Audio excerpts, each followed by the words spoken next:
कल हम लोग चाइना के बारे में पढ़े थे। World map class number 10, world map class number 10, और इसमें कल चाइना को हम लोग फिनिश किए थे। चीन हमारा कंप्लीट हो गया था कल। अब आगे उसके बगल में एक देश है चीन के ऊपर। ये दो देश हैं, जरा देखिएगा। ये दो देश हैं, एक ये देश है, एक आपका ये देश है।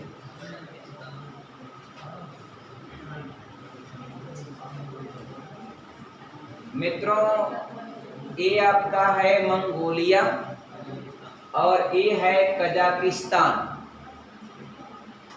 तो मंगोलिया और कजाकिस्तान में यदि आपसे कोई प्रश्न करता है कि क्या मंगोलिया की सीमा कजाकिस्तान से लगती है मित्रों या नहीं,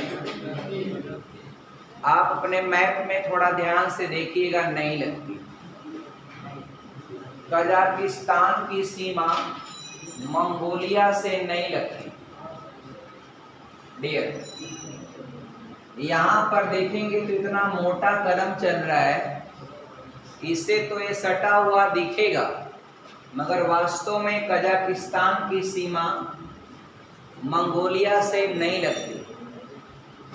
और ये दोनों आपका एशिया महाद्वीप के लैंडलॉक कंट्री हैं, स्थलबद्ध देश हैं, चाहे कजाकिस्तान हो या मंगोलिया हो।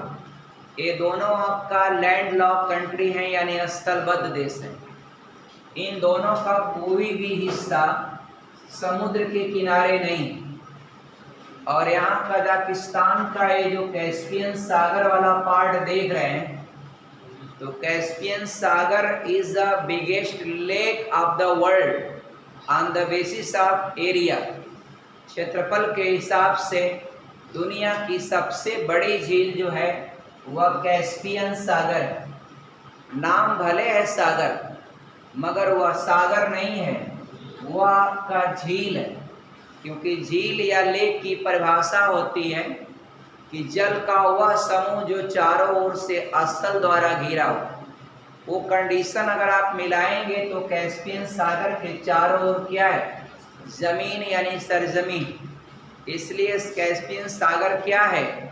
एक लेक है, एक झील। खत्म। एक बात और बताइए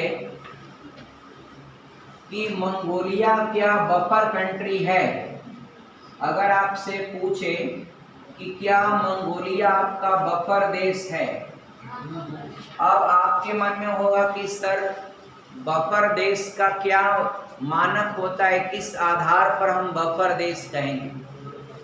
तो दो बड़े देशों के बीच में स्थित एक छोटा सा देश, वह आपका बफर कंट्री कहलाता है, बफर देश कहलाता है।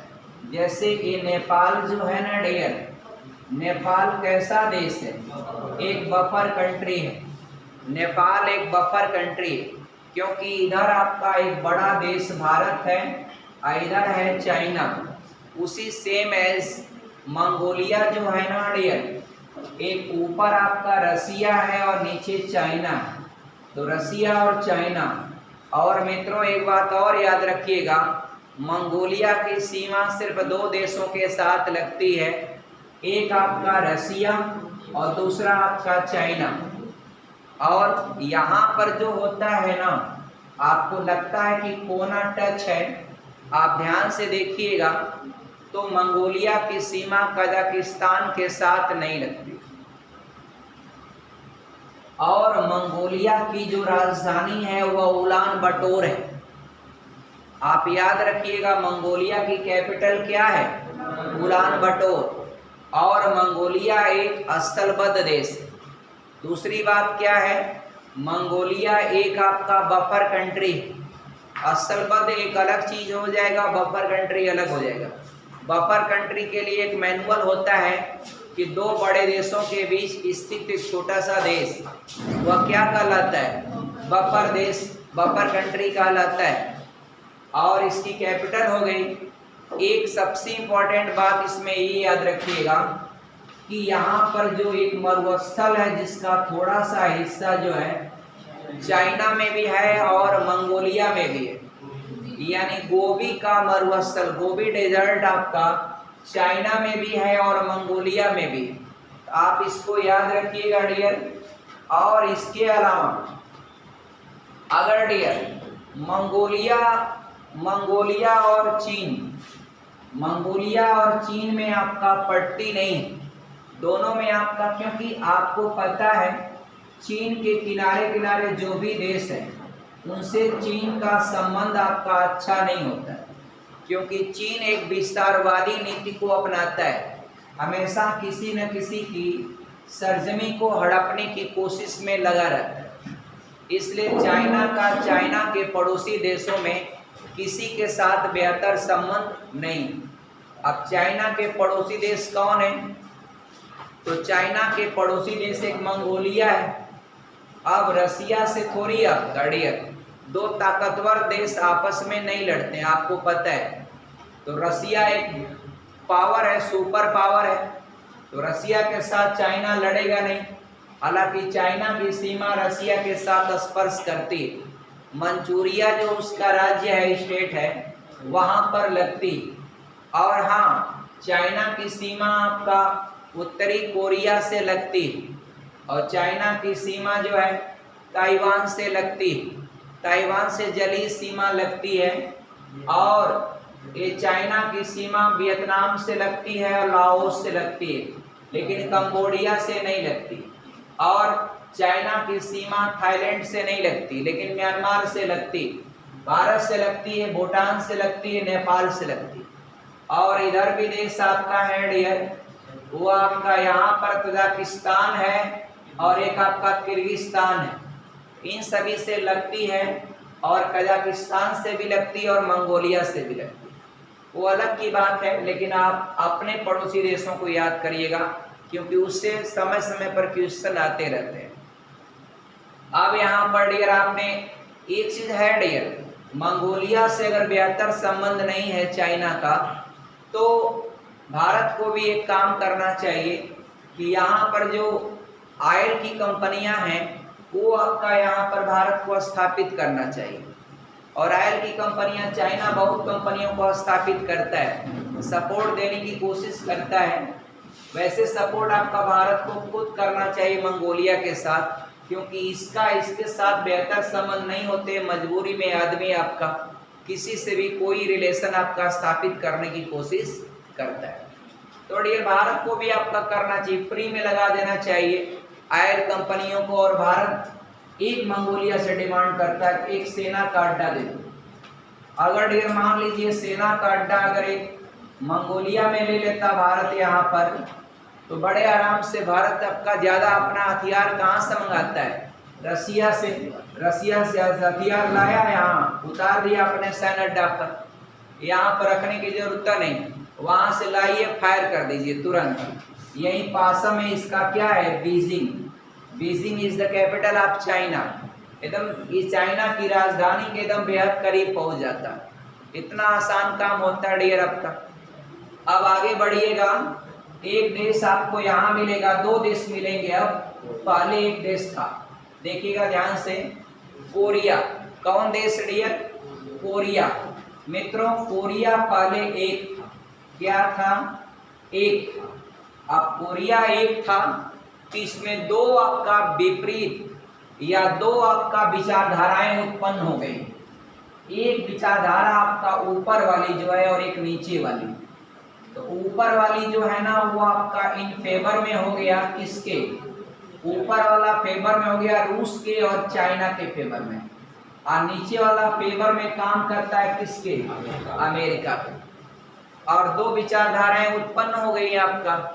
एक उत्तरी कोरिया, उसको नॉर्थ कोरिया बोलते हैं, नॉर्थ कोरिया, ये उसका शासक है आपका डियर। नॉर्थ कोरिया और साउथ कोरिया, मित्रों इसका शासक है नॉर्थ कोरिया का किम जोंग उन। डियर याद रखिएगा, इसका प्योंगयांग आपका इसकी कैपिटल है। उत्तरी कोरिया की कैपिटल क्या है? प्योंगयांग। प्योंगयांग आपका कैपिटल किसकी है? नॉर्थ कोरिया की। और साउथ कोरिया की कैपिटल सियोल है। ये आपका Seoul is the capital of south Korea, याद रखिएगा। साउथ कोरिया की राजधानी सियोल है और नॉर्थ कोरिया की राजधानी प्योंगयांग है डियर। किम जोंग उन आपका इसका क्या है? उत्तर कोरिया का शासक है। और डियर यहाँ पर लोकतांत्रिक व्यवस्था को बहाली नहीं होने देता है। पहले नहीं होने देता था, तो बाद में दुनिया के बहुत सारे देश कहे कि आपके यहाँ लोकतंत्र है ही नहीं। बस वह वहाँ पर वोटिंग करा दिया और कहा कि कोई ऐसा बूथ नहीं होना चाहिए, अगर जहाँ से भी अगर कम वोट मिला पूरा एकदम गांव एकदम उड़वा देंगे। 100% वोट पा गया। कितना परसेंट?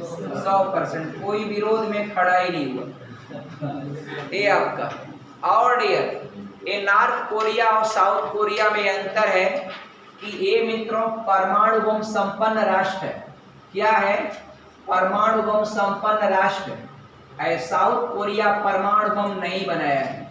ये आपका इसके पास परमाणु बम क्या है? नहीं है। लेकिन दोनों में डेवलप्ड कौन है? तो आप बताएंगे साउथ कोरिया का है। अब जैसे भारत पाकिस्तान में है, तो पाकिस्तान आपका परमाणु परीक्षण जरूर किया, लेकिन थोड़ा सा भी उससे कम नहीं। और टेक्नोलॉजी यहाँ पर जो गई है चुरा के चोरी से, वह इसी के देन है। आगे मैं बताऊंगा आपको। या नॉर्थ कोरिया में एक बार परमाणु बम का परीक्षण करने वाला था किम जोंग उन, और तब तक दुनिया के कई सारे देश विरोध किए, तो एक करने वाला था 3 कर दिया, पूरी धरती हिल गई समझिए। तो एकदम सनकी तानाशाह शासक है। आपको जो है ना डियर 24 घंटा उसी का रेडियो बजना चाहिए। मतलब जो सरकारी उसका होता है उसका रेडियो वहाँ पर घर पर हमेशा बजना चाहिए। और दूसरे देश का अगर फिल्म देख लेंगे ना, तो वह वहाँ पर मार देता है, बहुत सजा देता है।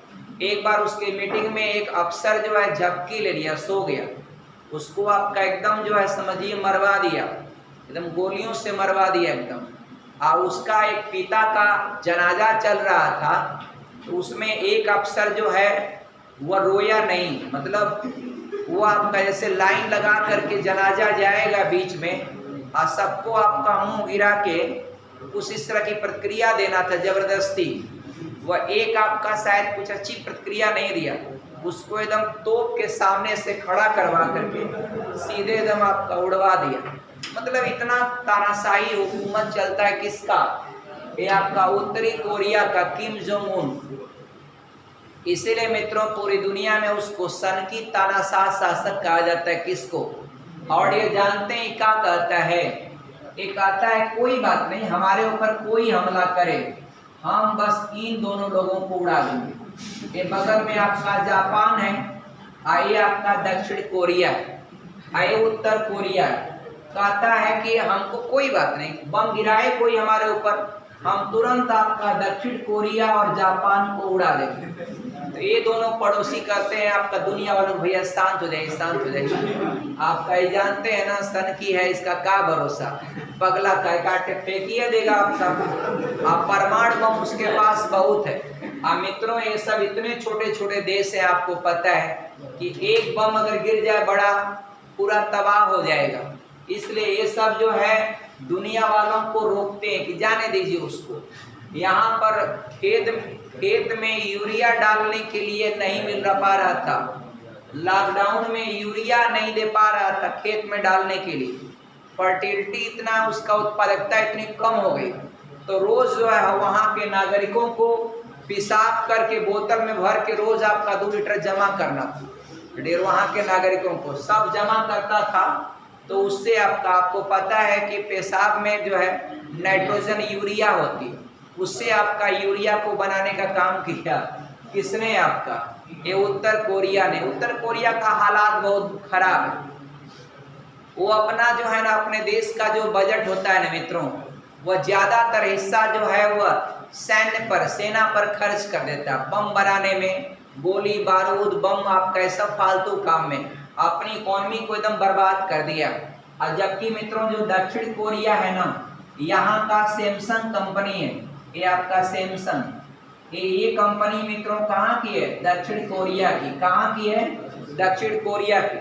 और आपको पता होगा कि ये सैमसंग कंपनी, इसका जो है भारत में तो लोग जानते हैं मोबाइल के लिए मित्रों, लेकिन मोबाइल पर ये मान के चलिए इसका 2%, ये 2% कारोबार इसका जो है वो मोबाइल पर चलता है।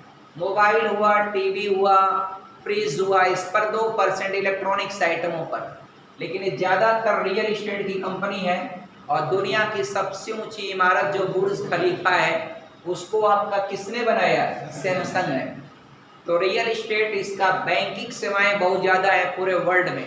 तो बैंकिंग सेवाओं और अन्य बहुत सारा काम करता है। भारत में लोग सैमसंग माने आपका मोबाइल, टीवी या फिर आपका फ्रिज या इलेक्ट्रॉनिक आइटमों से इसको जानते हैं। दक्षिण कोरिया में आपका सिलिकॉन की मात्रा ज़्यादा होती है, तो इलेक्ट्रॉनिक चीज़ों का उत्पादन बहुत ज़्यादा करता है, इसमें कोई शक नहीं। लेकिन सैमसंग कंपनी आपका ज़्यादा कारोबार करती है किसमें? आप रियल इस्टेट में। तो मित्रों नॉर्थ कोरिया, देखिए साउथ कोरिया की सीमा केवल एक ही देश से लगती है, उत्तर कोरिया से, जबकि नॉर्थ कोरिया की जो सीमा है वो आपका चीन से लगती है, केवल आपका चीन से लगती है। अब चीन बड़ा देश है नडियर, इससे थोड़ा हिसाब से मिला के चलता है, इससे ज़्यादा आपका कूदता नहीं, इसको पता है छोटा सा देश है, इधर से तो दुश्मनी है, इधर से गिरा जाएंगे। डियर रूस से आपका रूस से जो है ना इसके संबंध ठीक ठाक है, रूस और चाइना से इसके संबंध ठीक ठाक है, क्योंकि पता है कि जापान पर किसका सुरक्षा की जिम्मेदारी? अमेरिका की है।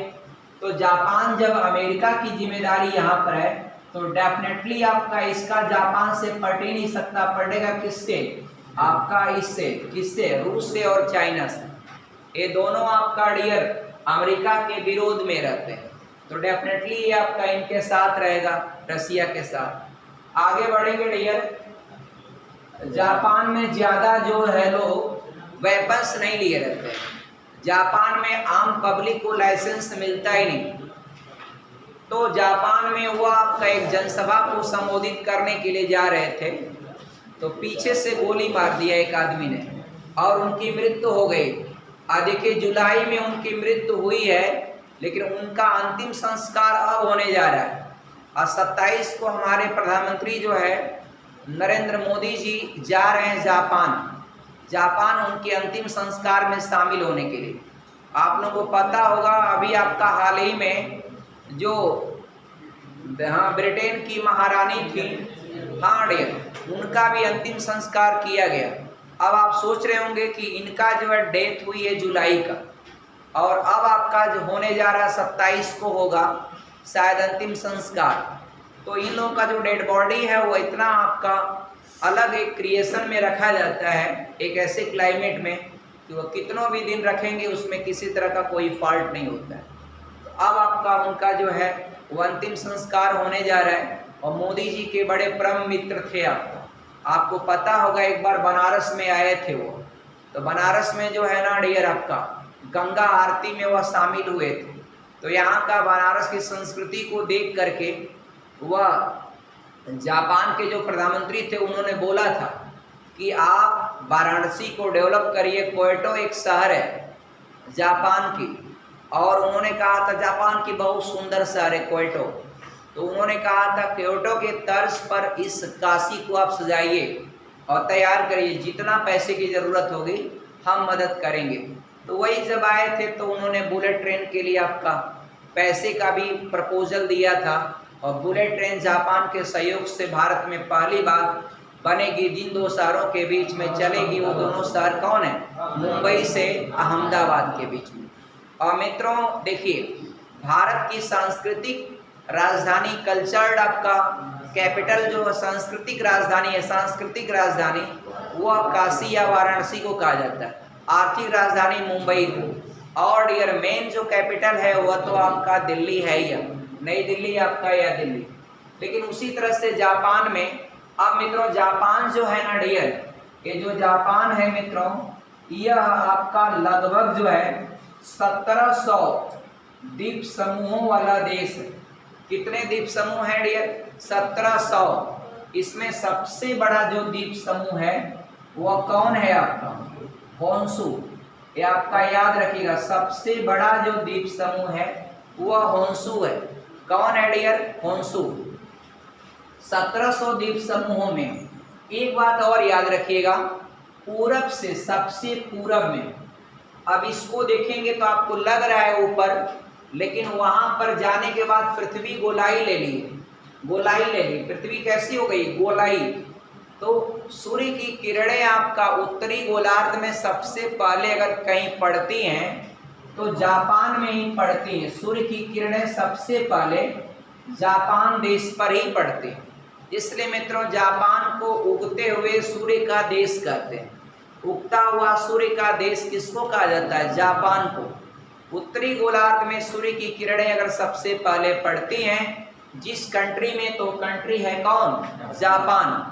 और जापान का सबसे बड़ा आइलैंड है होन्शु, और होन्शु पर है आपका, इसकी कैपिटल आपका Tokyo. Tokyo is the capital of Japan, और this capital is located on the island आपका Honshu. Honshu is the biggest island of Japan. Japan का मित्रों सबसे बड़ा आइलैंड है कौन? होन्शु। याद रखिएगा। और सब प्रमुख हम बताएंगे। उसकी एक शहर है क्योटो, आपका बहुत सुंदर शहर है डियर। आप जाइए, देख लीजिए। नहीं जा पाते हैं, आपके पास मोबाइल है, आप होन्शु को देख लीजिए, क्योटो को देख लीजिए। सारे खाली एक बार बोलेंगे Kyoto, video of Kyoto Japan, बस अब आ गया। देखिए कैसे लोग वहां पर हैं, कितना सुंदर है, कितने सुंदर घाट हैं, कितने सुंदर नदियां हैं, कैसी सजावट है। कम से कम आप लोग दुनिया के देशों को देखेंगे तो भारत को भी तो बनाने की कोशिश करेंगे। अब भारत कितना सुंदर है। आप लोग कभी आइए, आपका मोहम्मदाबाद से रामनगर मोड़ तक चले जाइए, आपका डियर भारत की सुंदरता जो है आपका डियर, मतलब डियर, और विकास भी दिखेगा डियर। भारत का विकास आपको देखना है, गाँव में आइए देखिए। आपका शहरों में क्या, एक्सप्रेसवे पर विकास तो आपका वो तो साफ साफ सेटेलाइट से भी दिख जाता है। ज़्यादा विकास देखना है, आप गांव की तरफ आइए, खाली एक बार आप चले जाइए उस रोड पर, आपका एकदम अच्छा विकास दिखेगा। नेता भी हमारे यहाँ ना, हमारे यहाँ का नेता देर मत कहिए आप। अभी 2024 में चुनाव है ना, 2022 चल रहा है। 2-2.5 साल पहले ही मैं देख रहा हूँ गाड़ियों के पीछे वो लेबल लगा कर, अभी कैलेंडर तिराप में देख रहा हूँ बड़ा बड़ा नेताओं का वो होल्डिंग लग रहा है कि आप देखिए आपका आगामी है। यहाँ के नेता आपका जो 3 साल पहले से लगे रहते हैं। आज जब चुनाव होता है तो जब हार या जीत हो जाती है तो साल 2 साल तो सुताते हैं, पता नहीं विकास कब करेंगे। जबकि अन्य देश मित्रों, अमेरिका या जो भी देश हैं, वहाँ पर राजनीति में इतना पॉलिटिक्स में लोग समय नहीं देते हैं। वो आपका वहाँ चुनाव बड़े बड़े एक ही बार चुनाव होता है और आराम से आपका 1 हफ्ते 10 दिन 1 महीने में आपका सब काम खत्म हो जाता है। बाकी आपका जितना भी होगा डियर 5 साल के कार्यकाल में बचा समय वो डेवलपमेंट में देते हैं। यहाँ तो बस अगले चुनाव की तैयारी कर देते हैं। सभी नेताओं का वही हाल है, क्या कहेंगे किसी को। एक क्योटो को आप याद रखिएगा। एक मित्रों यहाँ पर शहर मिलेगी नागोया। ये नागोया शहर मित्रों, नागोया शहर जो जापान की है मित्रों, यह मोटर वाहन के लिए प्रसिद्ध है पूरी दुनिया में। मोटर वाहन, यहाँ पर मोटर वाहन आपका के निर्माण में नागोया शहर पूरे वर्ल्ड में फेमस है। हाँ डियर, हर सारी गाड़ियां हैं। कौन जापान की कंपनी है? टोयोटा है। सचिन बता रहे हैं कि टोयोटा इज द, पता नहीं, गड़बड़ा दिए ना। कहाँ की ओरिजिन है आपका? टोयोटा, हुंडई सब फॉरेनर कंपनी है। Tata is the full of Indian company.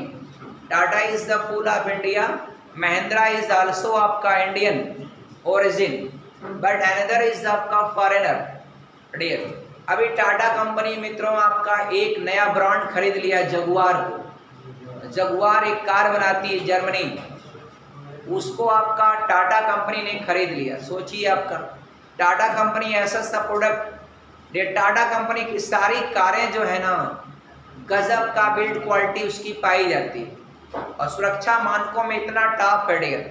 एक बार हम एक वीडियो देख रहे थे यूट्यूब पर, तो 7 कारें थी, उसमें एक नेक्सॉन थी और 7 कारों का किसी का थुत्थुर बेकार हो गया, किसी का बैक वाला पोर्शन खत्म, पीछे से उड़ गया, लेकिन आपका नेक्सॉन का सिर्फ फाइबर थोड़ा दबा था।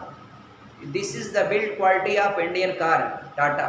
जय हिंद डियर। आगे बढ़ेंगे डियर। नागोया टाटा कंपनी के रतन जी टाटा को जय हिंद डियर। महान देशभक्त मित्रों, इसलिए मैं कहा हूँ टाटा कंपनी मित्रों देश के लिए बहुत काम करती है और देश के चैरिटी में बहुत योगदान देती है। नंबर 1 की कंपनी, पूरी ईमानदार कंपनी, पूरी ईमानदारी से काम करती है मित्रों, और उसका हर प्रोडक्ट कोई भी खरीदेगा वो पूरा फुल पैसा वसूल डियर।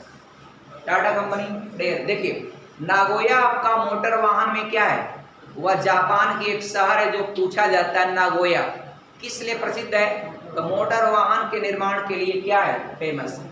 एक शहर और आपका बात करेंगे हम, आप लोग बताइए ओसाका क्यों फेमस है। जापान की एक शहर है ओसाका। हाँ डियर, बच्ची ने कहा है कि जापान का मैनचेस्टर कहलाता है। मित्रों आपका मैनचेस्टर का मतलब है मानचेस्टर जो एक शहर है वास्तव में है कहाँ, मानचेस्टर वास्तव में है कहाँ, हाँ डियर, मानचेस्टर जो है ना डियर इंग्लैंड में यानी ब्रिटेन में एक शहर मैनचेस्टर, वहां पर सूती उद्योग के बहुत ज्यादा कारखाने हैं। पूरी दुनिया में आपका सूती उद्योग के कारखानों में फेमस है कौन, ये मैनचेस्टर ब्रिटेन या इंग्लैंड की एक शहर। इसलिए अब जो भी शहर आपका सूती वस्त्र उद्योग में फेमस हो जाता है तो उसको वहां का मैनचेस्टर बोल देते हैं। जैसे भारत का मैनचेस्टर किसको कहते हैं, अहमदाबाद को। यूपी का मैनचेस्टर किसको कहते हैं, कानपुर को। अब डियर मऊ का मैनचेस्टर किसको कहेंगे, खैराबाद उत्पादन करता है लेकिन मऊ में अच्छा उत्पादन होता है साड़ियों का, ठीक ठाक उत्पादन करता है मित्रों। और डियर एक प्रश्न बड़ा कंफ्यूज कर दिया था, एक बार पूछा था बड़ी परीक्षा में डियर, देखिएगा अगर एक बात और सुनिए, चीन का, अगर चीन में आपका चीन का मैनचेस्टर पूछता है तो यहाँ पर कौन सा है डियर, संघाई। संघाई जो है ना डियर, संघाई आपका चीन का मैनचेस्टर कहते हैं, इसमें कोई शक नहीं। लेकिन आपका पूरे एशिया का मैनचेस्टर अगर कहेंगे तो भी आपका संघाई को ही कहेंगे।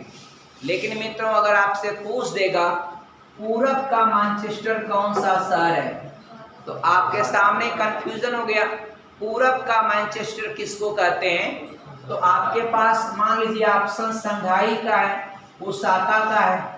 तो मित्रों हर किसी को पता है कि जापान जो है ना वह चाइना से अधिक पूरब में है, यानी सूर्य की किरणें सबसे पहले कहाँ आती, जापान में आती। इसका मतलब सबसे पूरब में अगर तुलना किया जाए चाइना से तो जापान आपका पूरब में है, और जापान की शहर ओसाका वो आपका मैनचेस्टर कहलाती है, जापान का भले कहलाती है। लेकिन अगर पूरब का मैनचेस्टर कहा जाएगा तो सबसे पूरब में कौन सा रहेगा, ओसाका, या इसलिए ओसाका को पूर्व का मैनचेस्टर कहा जाता है आपका डियर। तो डियर ऐसे ही आपका डियर जैसे तुलना किया जाता है, जैसे मान लीजिए गंगा रिवर है, गंगा रिवर अगर भारत की एक पवित्र नदी, गंगा रिवर भारत की क्या है, पवित्र नदी है आपका, इसमें कोई शक नहीं। गंगा नदी का पानी कितनों दिनों तक रखेंगे उसमें किसी तरह का कीड़ा नहीं पड़ता। वो एक पहाड़ के ऐसे स्थानों से आती है, वहां पर कुछ ऐसे तत्व मिले होते हैं। और भोलेनाथ का ऐसा वरदान है, और आपको पता है गंगा का उद्गम हुआ है भगवान भोलेनाथ की चोटी से डियर। ये आपका निकली है कौन, गंगा नदी आपका डियर। बताते इतिहास की कहानियों को आपने पढ़ा होगा डियर, तो और इसका इतिहास बताएंगे बाद में। तो गंगा नदी एक पवित्र नदी है। इटली में एक नदी आपका पो है, पो, इटली की पो, तो इटली की गंगा किसको कहते हैं? पो नदी को कहते हैं। मित्रों, यूरोप की गंगा अगर पूछा जाए तो एक नदी कोई बताए आपका? राइन नहीं, यूरोप की आपका गंगा यानी यहाँ पे एक बोल्गा नदी है, बोल्गा। तो बोल्गा को यूरोप की गंगा, मतलब जो नदी जिस देश में उतना पवित्र होती है, उस तरह की पवित्रता के एग्जाम्पल को कंटेन करती है, उस तरह का एक पॉपुलरिटी या फेम एक्वायर करती है, तो ऐसे तुलना के आधार पर बोल दिया जाता है इटली की गंगा कौन सी नदी है? तो पो नदी है। वैसे ही अलग अलग देशों में बोल दिया जाएगा इस देश की गंगा, तो जो उस देश की सबसे पवित्र नदी होगी उसको गंगा के इक्विवेलेंट आपका तुलना करते हुए बोल दिया जाता है। और ये जो जापान का होन्शु द्वीप है मित्रों, यह पेट्रोलियम उत्पादन के लिए बहुत ज़्यादा प्रसिद्ध है। किसके लिए? पेट्रोलियम के लिए। किसके लिए? पेट्रोलियम के लिए। और यहाँ पर टेक्नोलॉजी बहुत आगे है, जापान की टेक्नोलॉजी बहुत आगे। जापान का इतना छोटा छोटा बच्चा इतना टॉप टेक्नोलॉजी में आगे होता है, वो एक एक चीज़ों को बना देता है। तो जापान मित्रों टेक्नोलॉजी में बहुत आगे देश है। अब मित्रों इतना छोटा सा देश, लेकिन उसका जो सरजमी होगा ना, वह काफ़ी एरिया, भारत से अधिक भूभाग पर वह क्या है? वनाच्छादित है, वन से क्या है? कैप्चर्ड है। और जापान की एक और विशेषता है, जापान में लोग खेती जो करते हैं ना, तो जैसे समुद्र है, किनारे किनारे समुद्र है, नदियां हैं, तालाब है, झरने हैं, उन तालाबों में, झरनों में वो लोग नाव लगा लेते हैं। और नाव लगा करके, फाइबर की नाव बना करके उसमें मिट्टी डाल देंगे, मिट्टी डाल करके उसी में सोलर पैनल लगा देंगे, और उसी से आपका एगो टिल्लू पंप लगा देंगे, और वो उसी का टोटी नीचे लटका देंगे, ऑटोमेटिक सिस्टम लगा देंगे। मिट्टी की नमी को इतना परसेंट कम, ऑटोमेटिक वो मोटर ऑन हो जाएगा और उस नाव में पूरा पानी फैल जाएगा, और उसमें आपका अच्छी सी सब्जियां करते हैं, क्योंकि वहाँ पर ज़मीन की कमी है। तो मित्रों ज़मीन की कमी है तो नाव बड़े बड़े बना करके उसमें मिट्टी भर करके, और इतना ही मिट्टी भरेंगे कि वो नाव आपका डूबे ना। वो आपका उत्प्लावन बल का नियम वो अच्छी तरह से जानते हैं, पढ़ने में बहुत तेज होते हैं, बस वह उसको बना करके अपना खूब खेती बाड़ी करते हैं। हमारे यहाँ तो इतनी सारी सरजमी है, वैसे ही बेकार पड़ी होती है, लोग खेती बाड़ी करना नहीं चाहते।